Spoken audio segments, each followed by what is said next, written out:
All Aboard for Ararat is a 1940 allegorical novella by H.G.Wells that tells a modernized version of the story of Noah and the flood. Wells was 74 when it was published, and it is the last of his utopian writings.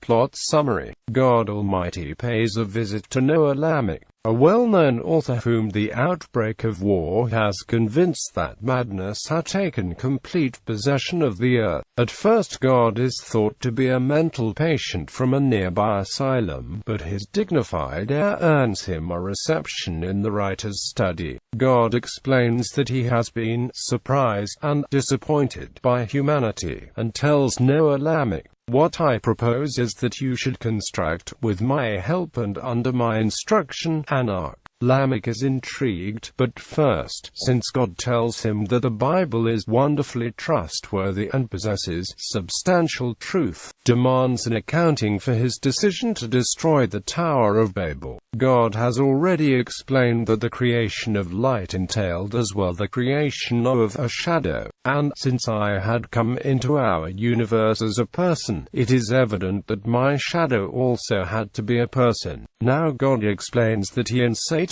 panicked at the prospect of man keeping together on the plane of Shinnah in one world state, working together, building up, and together acted in such haste that frankly the covenant with Noah and all that was completely overlooked. God is repentant, however, and tells Lamech that still wants to bring Adam into free, expanding fellowship with myself, that old original idea. Lamech takes pity, in part because he notices the deity is quivering on the very verge of non-existence. God returns to Noah Lamech a week later, and, after some literary chit-chat that reveals that God is under the misapprehension that Noah Lamech is the author of the time machine, the work, wealth and happiness of mankind, and world brain, the two discuss the plan for the ark. God is enthused about the potential of microphotography, having met Kenneth Mies, but Lamech demands to know,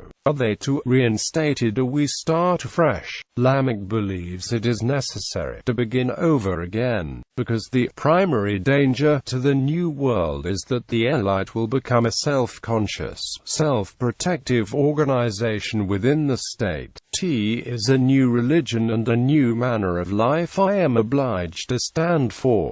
Quote, "The core of the new world must be atheist, creative, psychosynthetic," he declares, but God can come along as an inspiring delusion. Choosing a crew for the ark is an enormous problem because no one Lamech knows seems to be equal to the task. But before he has resolved it, he awakens to discover that he is already in the cabin of the ark, which is 30 days out. An excerpt from the ship's log explains that a leak has delayed its landing, and that Jonah, a stowaway, has caused no end of problems. The novella ends inconclusively with a further conversation between God and Noah Lamech. They agree that they will make Ararat, and God says, "On the whole, I am not sorry I created you."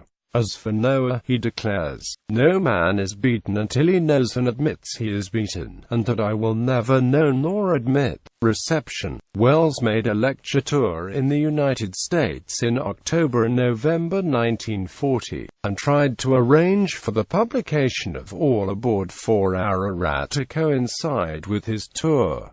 All Aboard for Ararat was praised by Graham Greene.